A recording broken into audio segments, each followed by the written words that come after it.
friends, welcome to the show. And I think this is, Amy, this is like a current show, right, that we're doing, not for sometimes in the distant future.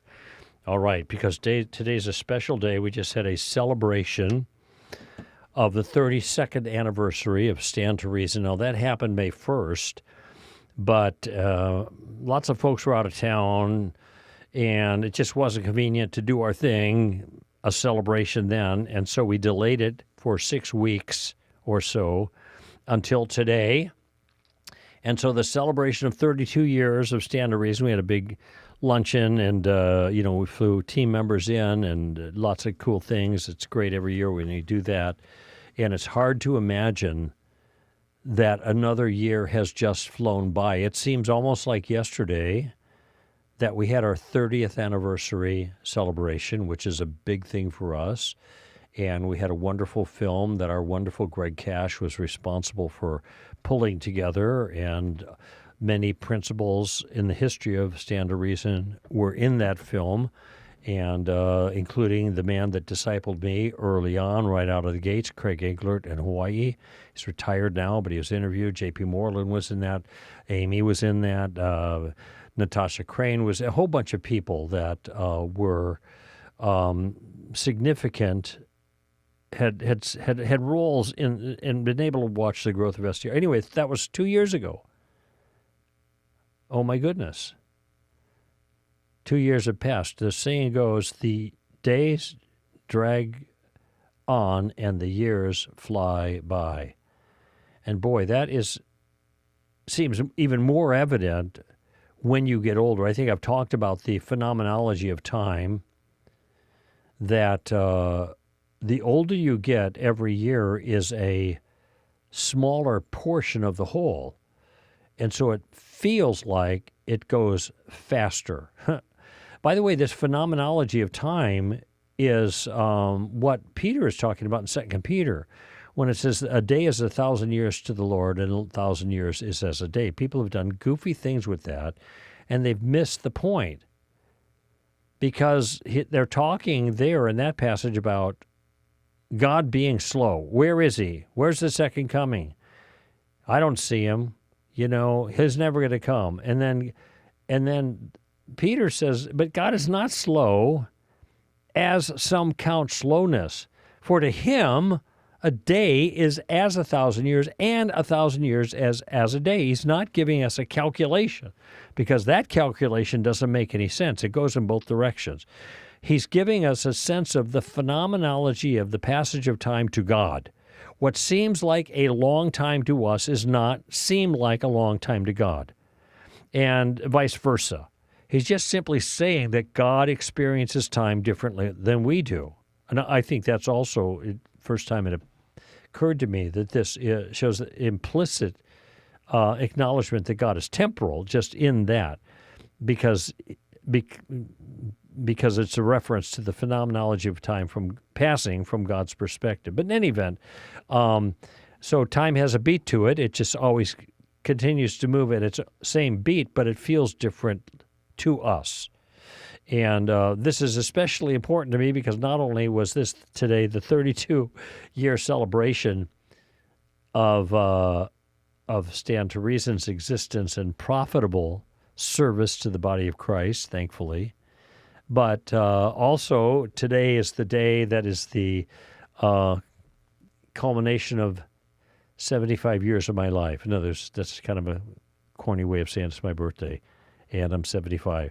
I was thinking about this, talking to somebody about that date, and 72, 73, 74, these kind of like, I don't like those dates, because they just keep moving forward. But when I hit 75, there's something about that date. It feels like, okay, this is a resting point. It's kind of a nice round, two-thirds, what is it? 2/3 of a century? No, 3/4 of a century? Oh, all right. Amy's doing math for me. 3/4 of a century. All right, that's a nice kind of round spot to stop. Clean. All right, maybe I'll sit here for a while. And the answer to that, I will, for 1 year. And then I'll be off. Of course, these are kind of artificial characterizations of age anyway. It's whatever, they're man-made measures, but nevertheless, the sense that, and I was just reading this yesterday, teach us, Lord, to number our days, to be aware of the passage of time. I get up in the morning to do stuff, and I get up at 7:30, maybe 8 o'clock. I'm not an early riser, working slow. Some of you know I'm not really a morning person. I have my time with the Lord, and I do a couple of things, and I look at the clock, and it's 11:30. I said, holy cow, 4 hours just flew by. I thought maybe I should watch the clock more frequently. If I looked at it every 15 minutes, I'd have a sense of, okay, time passing, maybe more slowly. It wouldn't catch me by surprise. Anyway, I do have this sense now, as I am at this age and getting older. I've said recently I don't mind growing older. I just don't like getting old. I don't like the sense that I could be feeble in some sense. Now, I had some surgeries over the last 4 months or 5 months, starting in November, actually, so that's more like 7 months. And then in June, and then in December, and then in February. I had a new hip in November, had some nasal surgery in December, then I had my back fused, L4, L5 fusion, beginning of February, and now I'm just kind of getting back to normal. Fortunately, this is all mechanical, and we just kind of change the parts or, give me a tune-up that way. It's not pathology. It's a lot more difficult to deal with. But I'm thankful for that, and I'm back at the gym, and I'm doing my thing, and I'm trying to get back into shape, and hopefully God will give me another 10 or so years of productive activity. I don't like being inactive. Now, I think some people might think, well, that means you're so driven you can never relax. I can relax. I do relax. I just don't like wasting time doing nothing. You see these commercials of people sitting on the beach drinking Mai Tais. Oh, paradise, in the Bahamas or wherever, Fiji, Club Med. That has no appeal to me. What a waste of time. Plus, you got sand in your sandals. That doesn't feel good. So I like being productive, even if it's not with stand to reason stuff, which keeps me pretty busy. I'm glad to be productive there. But then I have, honeydews, so to speak, around the house. I've got projects I'm working on. I have favorite hobby things that I pursue. Going to be in Wisconsin in the next couple of weeks and fixing up the cabin and doing things there. And I just like being productive, industrious. And by the way, the book of Proverbs is just filled with exhortations to industry. It's, a little sleep, a little slumber, a little closing of the eyes to rest, bam, then destruction will come upon you suddenly and want like an armed man. Yeah, that's true. Fortunately, I have industry in my blood. I'm not sure where it came from. Maybe my dad, my upbringing, whatever, the different personality types. But I just like being productive. And I have certain goals for relationships and other things that I want to see resolved or completed before my homecoming. And so I'm asking for more time. Who was it? The king who asked for more, 18 more years or whatever, the shadow goes up and down the steps or however that worked. And God gave it to him. So I'm asking for more productive time. But God knows, our days are numbered. He knows them. And when the time is the time, and then it's the time. And sometimes that time comes in a snap, in an instant. And sometimes it's a slow fade. I hope mine's a slow fade. I often think of my role here at Stand to Reason as I'm thinking about transitioning out of my leadership role. I'm more like Douglas MacArthur's old soldier who doesn't die. He says they just kind of fade away. And that's kind of the way I envision it. So I plan to be fruitful in this enterprise for quite a while and in some meaningful capacity, even though I do find myself slowing down just because that's the nature of growing older. Just want to stay strong in the process. Hopefully my mind will stay up with that challenge. All right, let's see. What are we going to do now? I have, just a reminder that we're putting into place a whole new season of reality. All right. It starts in September, October, November, 3 sessions, 1 each month, and then February, March, and April. All right. This particular reality, and this is what our 16th year of doing these, is the theme is the story of reality. All right. And we are using our wonderful speakers like John Stonestreet, Jane Warner Wallace, Jason Jimenez, Tripp and Megan Allman, and both Tripp and Megan are now full-time on our staff. They're regular staffers. That's what I mean.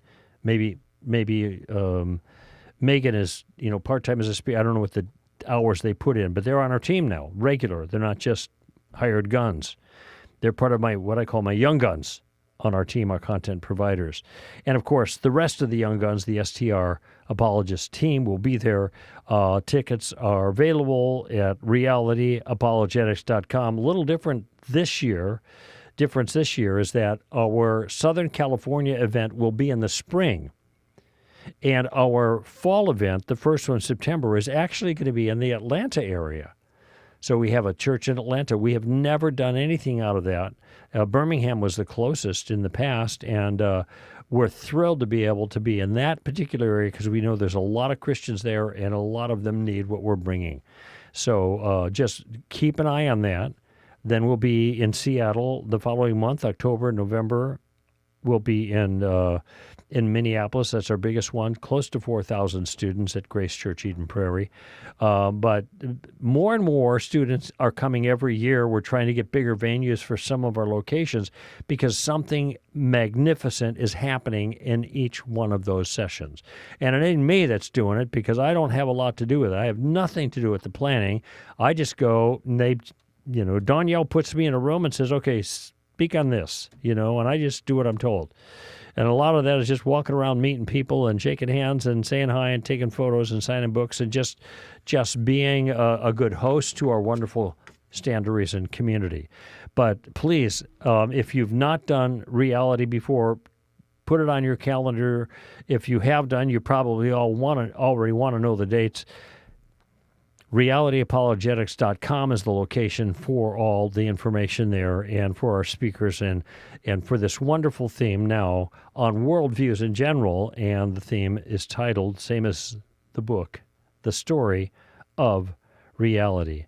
If you're interested in where STR speakers are at, you can go to str.org/events. And there you'll see all of our schedules. And just for the record, Tim Barnett is going to be in Garner, Iowa on Sunday, June 29th. So at the end of this month, he's coming down from Canada to speak in Garner, Iowa at Zion Evangelical and Reformed Church, Sunday, June 29th. You guys are going to have a treat there. Tim's fabulous, and he's lots of fun. All right, so just a couple of thoughts that will hopefully be motivating to you, helpful to you. Let's see. Let's take some open mic calls. These are calls that you have sent in and verbally recorded on our website, on our homepage where it says podcasts and live broadcasts. There's a place where you can leave a question for us, and then on times like this, I will take that question. So let's hear from Sasha, and she has a question about homosexuality and genes. Sasha? Hello, Mr. Koukl. My name is Sasha. I'm currently a student at a secular college going through a biology class, specifically biological psychology.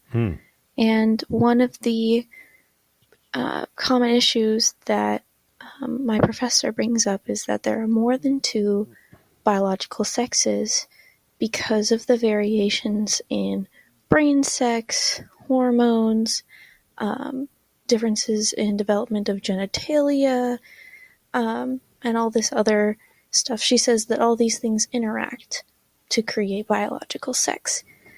And going through your website, I found it very helpful. But I wanted to ask a question about specifically the SRY gene, because that's one thing that I think it was Alan, said that it determines biological sex Right. because it helps develop male genitalia and maleness. And I wanted to ask, because I was looking it up, and apparently it can be found on the XX chromosomes through some sort of developmental abnormality. Excuse me. So I know it's very biological in nature, but would that make like someone with XX chromosomes a male or a female? I really would appreciate your time on this question. Thank you for your time. Sure. God bless you. Well, thank you. Thank you, Sasha. And very well put. And there is a lot of confusion about this issue, and that confusion is manifest in your class. All right. Now, first, this isn't my strength, right? It's not my strong suit. It's Alan's. And Alan wrote a Solid Ground in January that came out. And Sasha, if you haven't received this, and I don't think you have, because it has all the information you need, it's because you haven't signed up for it. And it's easy to sign up for it by going to str.org, and in the upper right-hand corner it says register. Do that. And for everyone else who's listening, please do that, because we will send you free training material every single month. And this is a very important issue, especially nowadays, and especially when you have, for lack of a better word, a political incentive in schools and universities to obfuscate. That means confuse the issue with details that are unrelated to the issue proper. Now, I'll cash that out for you in just a moment. But this is why it's important that you stay abreast of these issues as much as possible, and we're committed to providing the material to help you to do that. And so, Alan wrote a piece called What is a Man and What is a Woman? Or What is a Man, What is a Woman? And this went out to all of our community on, was it January 1st, Amy? Yeah, I think January 1st, right? And whenever we send something out in the community, we post it on our website. So you can go to str.org and just type in, what is man, what is a man, what is a woman, and you'll find the article, the fine article that Alan wrote on this issue, in which he goes through all the particulars. Now, let me offer a couple of thoughts to you, Sasha, that are germane to the class that you're taking. First, there are only 2 sexes. How do I know that?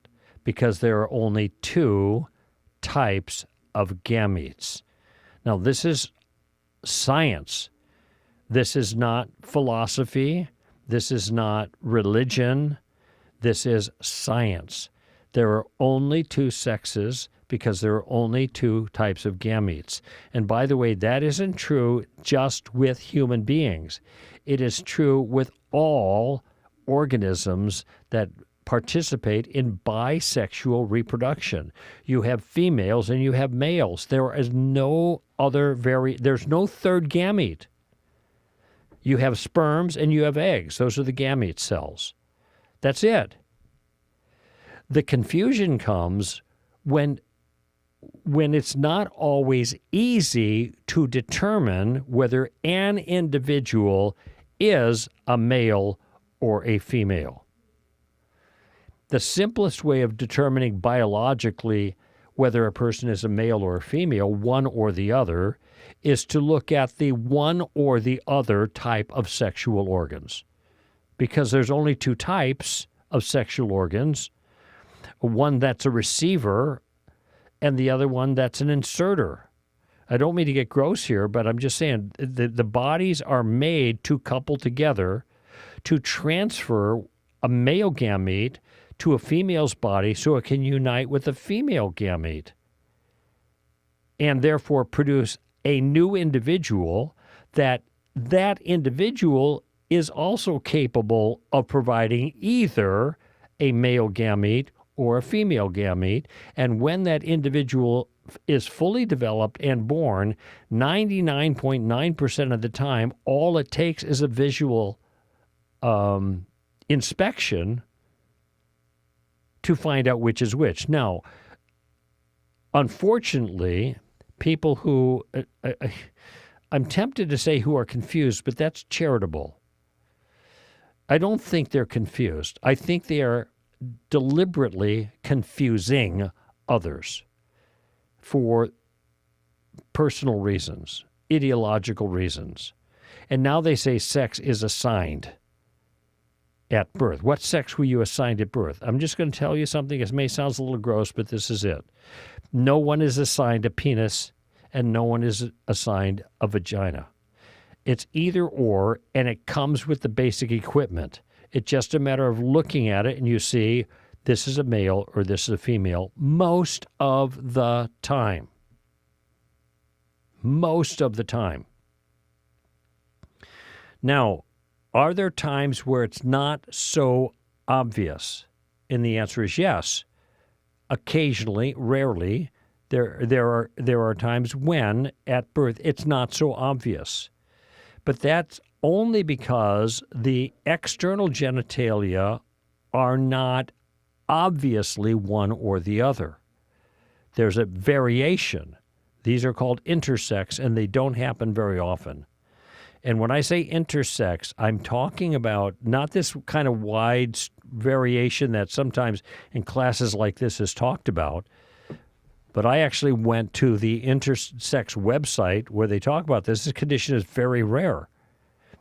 And all intersex is not like half one and half the other.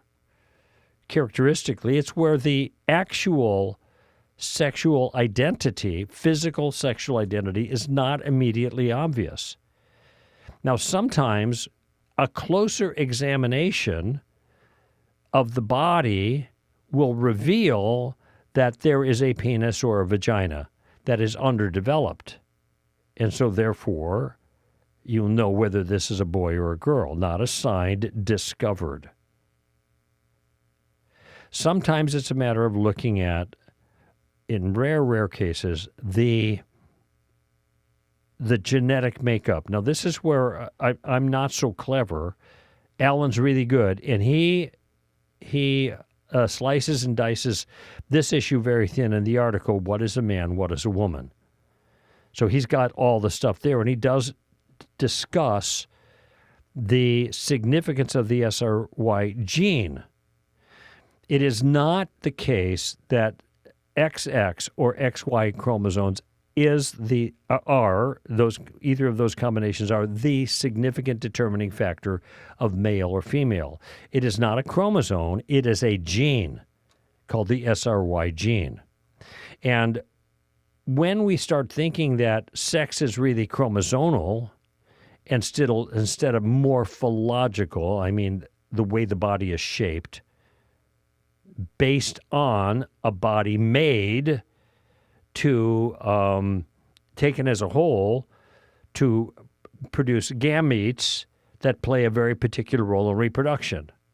A woman is a female human being whose body, taken as a whole, is made to reproduce other children in her body. And a male is and a man is a male human being whose body, taken as a whole, is made to contribute those things that are that result in the reproduction of another human being inside the woman. Okay? I mean, it's not tricky. What's tricky is sometimes being able to figure out one or the other of the two sexes.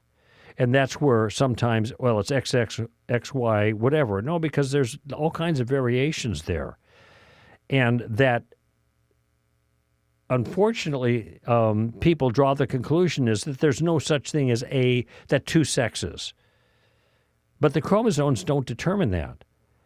It's a gene on the chromosome that is the ultimate determining factor, and I think there might even be some variations there, and you'd have to read the details in the article to get that. But the question is, what is it in the chromosomal genetic makeup that dictates a particular kind of physical body? It isn't necessarily XXYY, their combination, but when all the dust is settled, the body is either the body of a male or the body of a female.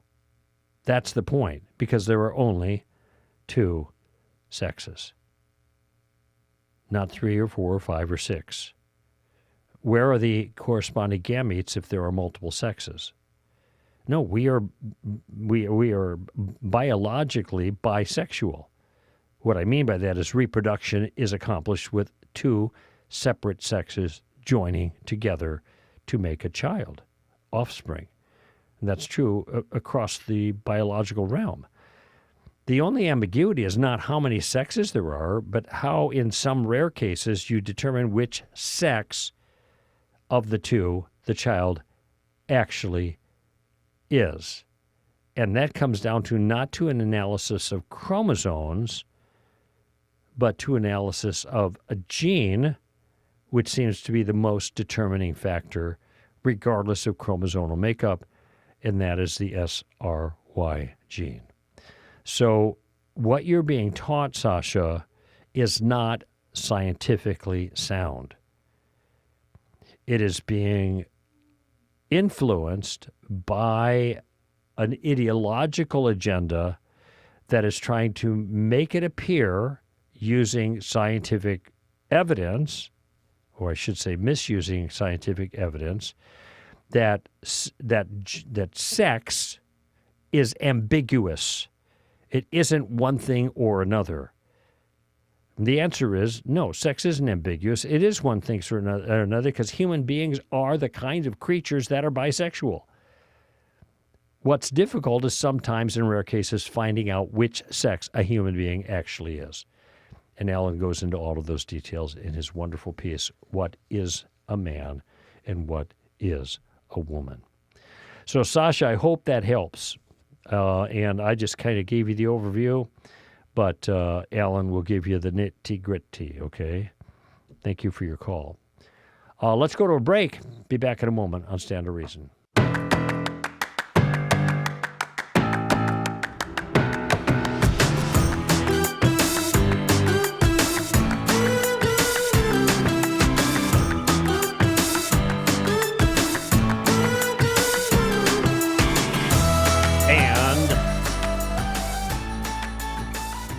Really interesting calls today and questions, and this next one is no exception to that. Glenn in Ohio. Where in Ohio are you, Glenn? Columbus. Oh, okay. A second call from the great city of Columbus, from the great state of Ohio. We were in Columbus in April. And Why didn't you stop and see me? Huh? Why didn't you stop and see me? Oh, well, gosh. Just stop anywhere and say, where does Glenn live? I said, hey, man, where's Glenn? I was looking for you, Glenn. I'm looking all over.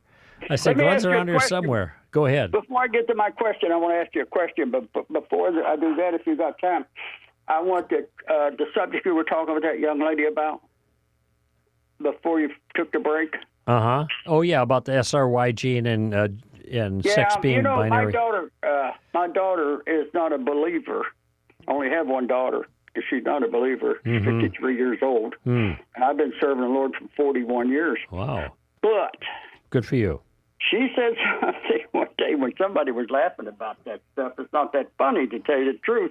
But she says, why don't you, if you don't know whether you're a boy or a girl, just check your underwear. Yeah. Well, I had heard a similar comment from a 14-year-old girl who was the daughter of the pastor who was driving the car on the way to the church where I was going to speak. We were talking about transgenderism, and she said, I just tell them to check your pants, like that. So, which is kind of a common sense notion, it seems to me. But it does go to the point that I make, that 99% of the time, determining a male or female is just a matter of physical inspection. Nothing tricky about it, because there are only two sexes, male and female. That's why they call I mean, that's the case for all mammals, for goodness sake, and we're mammals. For all vertebrates, and we're of a class of vertebrates. They're all bisexual, So anyway, so what's on your mind? I'm going to put that on a bumper sticker. Stop, pull over, check your underwear. Listen, my original question was this. Are you a pastor? No, I'm not a pastor proper, of a church. I used to be on a pastoral staff of a church in Southern California for about 8 years, but I wasn't the pastor. I was one of the pastors. Okay. I was just wondering when I was thinking of my question, and what I want to ask you was this. I've been to four great churches, two of them in Florida, one in North Carolina, and now this one in Ohio. Mm-hmm. And the two up here in North Carolina and Ohio, they have music.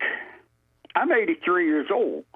Okay. And I'll tell you what, I don't like, I do it. I sing these songs that they sing, and some of them sound like they wrote them on the way to church. I want to hear a hymn once in a while. Yeah. Now, here's the excuse. I was at an annual board meeting in North Carolina, and I asked the pastor, why don't you sing some hymns? He says, because if we do, the young people will leave the church. Now, I haven't had a chance to discuss it with him. That was the end of it. Well, you know what? John MacArthur's church is not far from here. It's in the Los Angeles area. You know who John MacArthur is, right? Yes. He's got a huge church, and there's lots of young people there, and they all sing hymns. Yeah. So I don't know why. And I think that is, on the one hand, I appreciate a kind of sensitivity to the tastes of the audience and trying to find a way to draw younger people in. But sometimes I think this approach is counterproductive, because what you end up doing is annoying a bunch of older people with music that is confusing. I mean, I'm in lots of churches over the year, and I hear lots of substandard worship sessions. Mm-hmm. And I call them substandard because the music is not beautiful. The lyrics are not Christocentric or theocentric. They are egocentric, self-centered. They are celebrations of feelings, and there's a place for that, but it's too all-consuming, it seems to me. And the music is banal. It's there's another word I'm thinking about, but it sounds almost like a funeral stuff. What's the word? Like a dirge or something. It's just more, I can't think of it, the word I'm looking for, but it's not pleasant. It's not beautiful. And I think worship music should be beautiful. And a lot of the old songs are beautiful, not all of them, but many of them that have survived and are popular because they are beautiful and because they do encourage actual worship.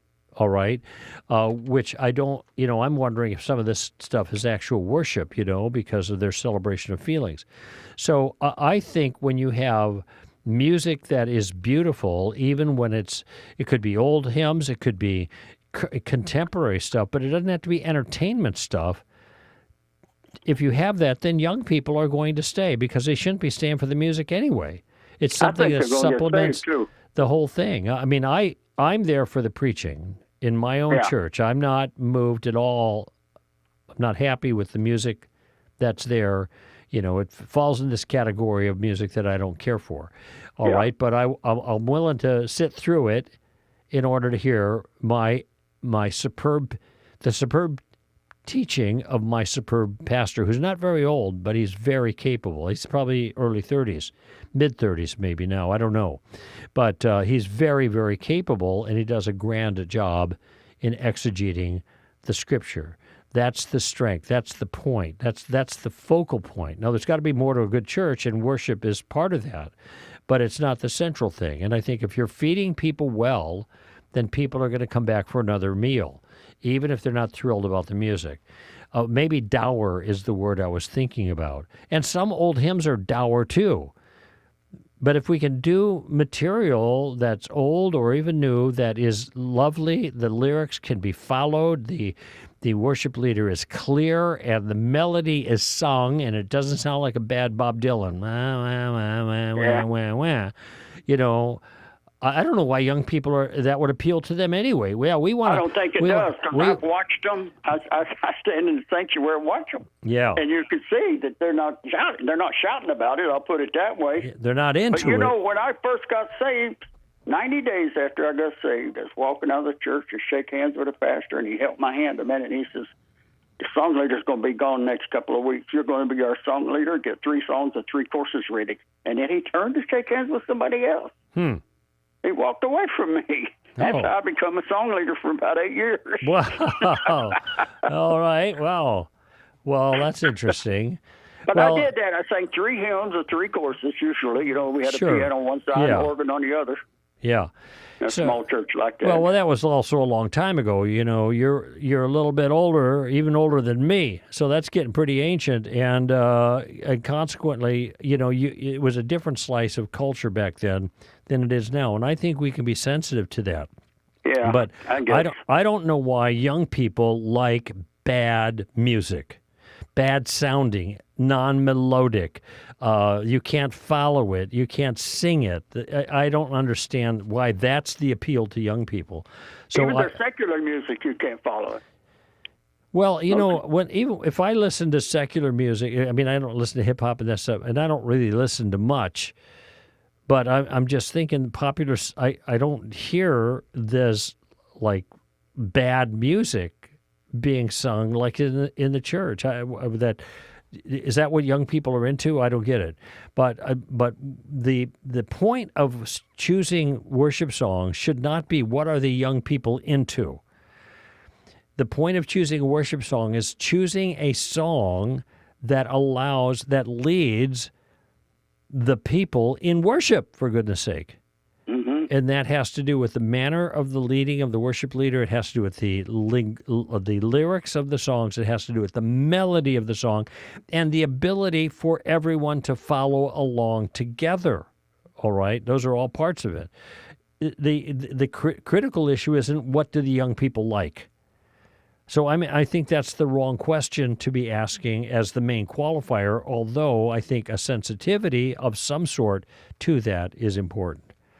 But didn't you have a question about New Age music, or was... No, I was just curious as how you felt about it, and I'm going to let you go. I'm going to go watch a Caitlin Clark video. Okay. All righty. Well, I'm glad you called. It's nice talking to you about this, Glenn. Thanks for taking my call. All right, buddy. Anytime. Bye-bye now. Bye-bye. Well, that was interesting.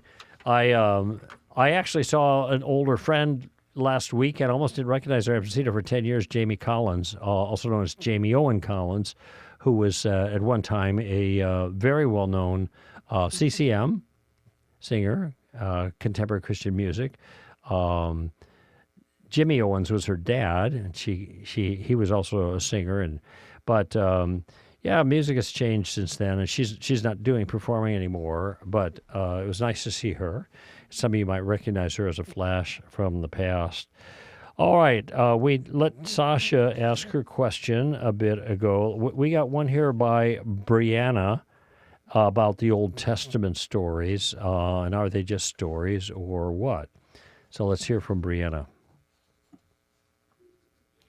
Hi, Greg. My name is Brianna. I have a question about something. I was recently speaking with a friend who was talking about how he was saying that many of the stories in the Old Testament are thought by scholars to be allegory or parables. He brought up the example of Jonah and the fish. And he said, really, it doesn't matter whether it actually happened or not. But the fact is, oral tradition works this way. This is how Israel learned God's character and his ways, was through story. But this just isn't sitting well with me, especially because I teach children in my church. And I teach these stories to children as historical events. Mm-hmm. And I also am concerned that if Jonah and the fish is allegory, then what else in the Old Testament is allegory? Mm-hmm. So, obviously, neither my friend nor I really can study Hebrew text and understand it. But his take was that we just read everything through a Western lens, so we don't understand the way these stories were written. And I obviously have no argument for that. But I just would love to hear your thoughts on this, because I listen to you a lot and I really respect your wisdom and have learned so much from you. So thanks for taking my question. Well, that's really sweet to say that, Brianna. I'm glad this has been helpful. It's a little bit interesting to me how people, in a certain sense, get away with making kind of blanket statements and feel like they've done the job just by making the statements. Is it the case that there are scholars who don't take Old Testament accounts seriously? Well, sure. Are there times when there may be accounts that in Jewish history and in their pedagogy, their teaching, that they use something like a parable? It's called a midrash.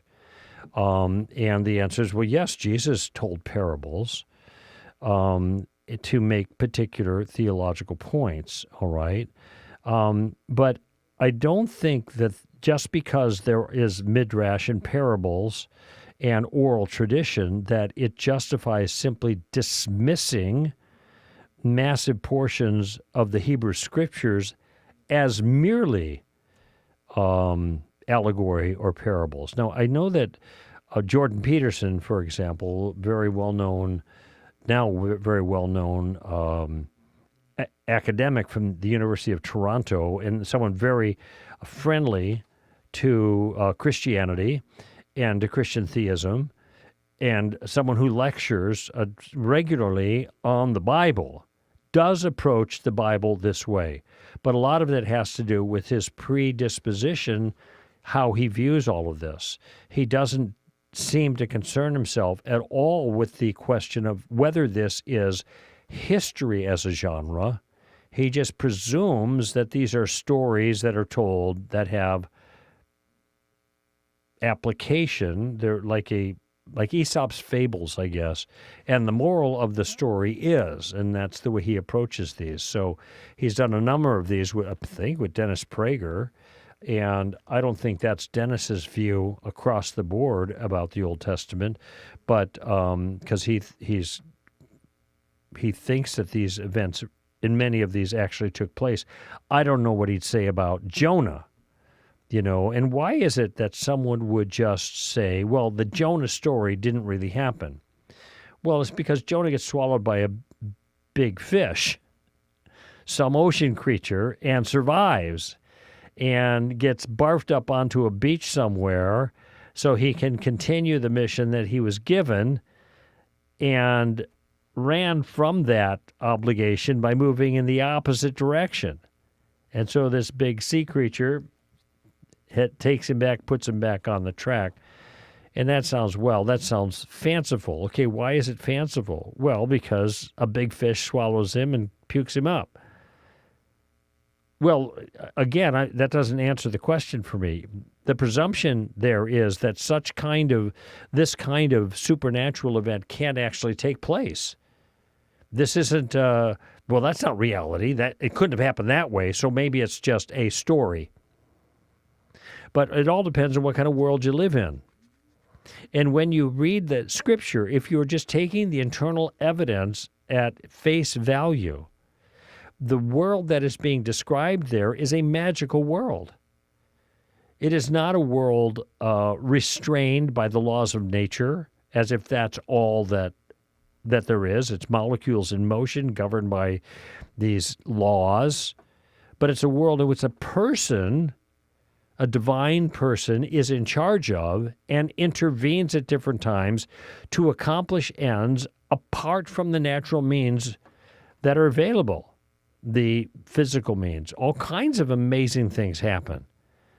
So if we actually do live in a world like that, if the first lines of the story are sound, we have reason to believe them. In the beginning, God created, then a whole host of things are possible and ought not be dismissed out of hand.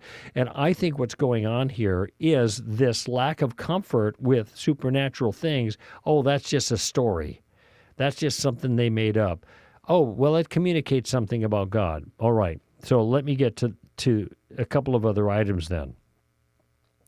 And one of them is, I think, a liability that you run into, Brianna, and I've mentioned this many times to people. Please stop calling the events in the Old Testament Bible stories. And the reason is, and I understand why you do that with kids, it's a standard way of doing it, but you qualified it very nicely, Brianna, by saying, I tell them the stories of the Bible because I want them to understand these aren't stories, these are historical accounts. Exactly right. Now, or at least they seem to be on face value. They don't seem to be midrash. There are specifics that are detailed there, historical specifics that are mentioned, and people's names are mentioned, and locations are mentioned, and particulars that make it read like a bona fide historical account. All right? Well, if that's the case, it's not just a story. And so my encouragement is just drop the word from your vocabulary. Say, when Jonah was sent to Nineveh, he went the other way.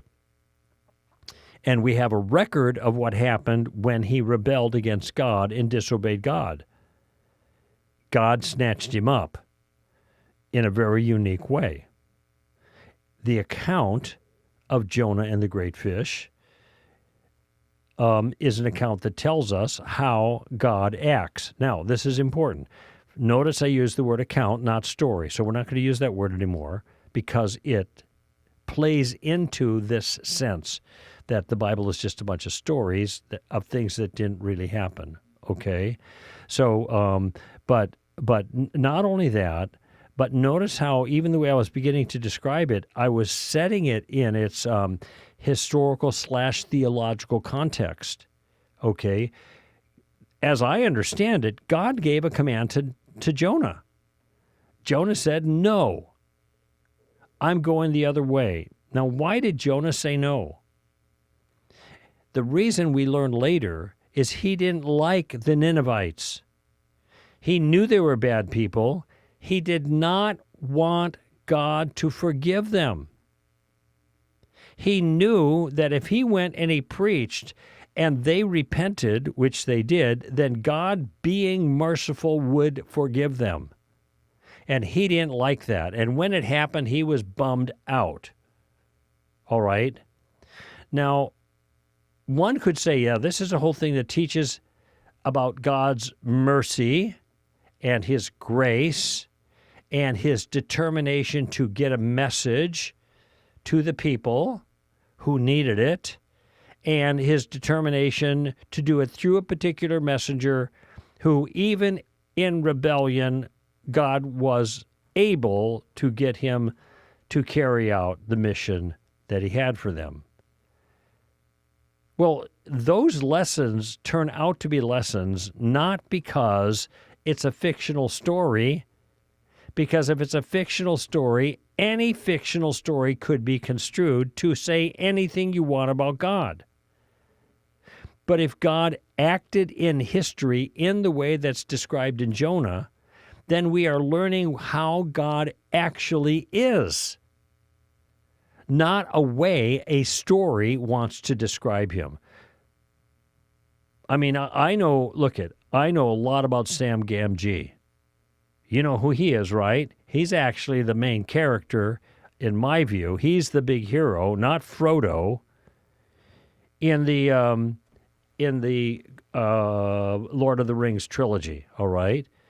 So I am moved by the actions of Sam Gamgee, which are wildly sacrificial on behalf of his dear friend Frodo.